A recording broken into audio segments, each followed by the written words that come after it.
Hi guys, welcome to TFA Files TV. We are back again with the latest gossip nyaya dziri kupisa dziri kutenderera pasocial media.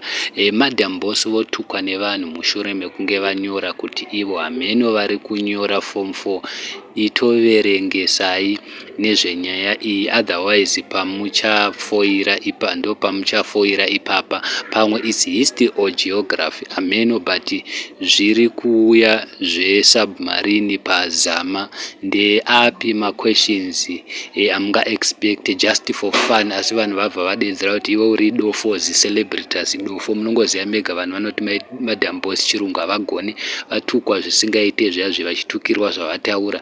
Mumwe munhu auya akati, when madam boss told us she was in a special class I thought actually she was joking.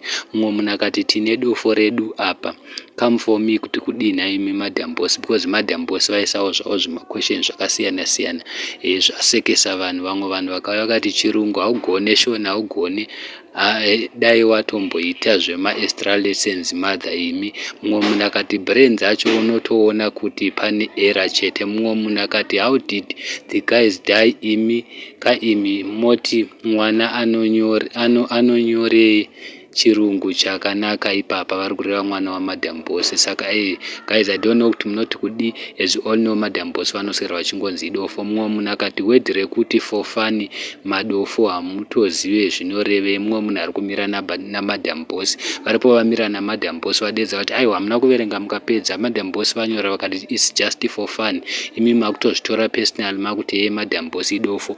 Asi pane kana vamwe vanhu vachiposta zvinhu zvesubmarine iyi, imi hapana zvanga muchitaura nekuti zvataurwa namadam boss makucomplaina, imi mikatiitirai mushe. So ndonyanga tauya nayo guys, madam boss votukirirwa kuti vadedzera kuti submarine yaive nevanhu vakafa, hanzi namadam boss zvinogona kubuda paexamination chitoverengwsai too much. Vadedzera vakati zvinogona kuwanika pahistory or pageography, asi ndozvataurwa nevanhu. Vanhu vazviramba vadedzera kuti aiwa madam boss ni muri dofo, ndozidofo rekupedzisira. Pamaiti makaenda kuspecial class taifunga kuti munotamba, izvo maitotaura chokwadi. So guys, ndonyanga tauya nayo. Thank you so much. Don't forget to subscribe to our channel TFA Files TV.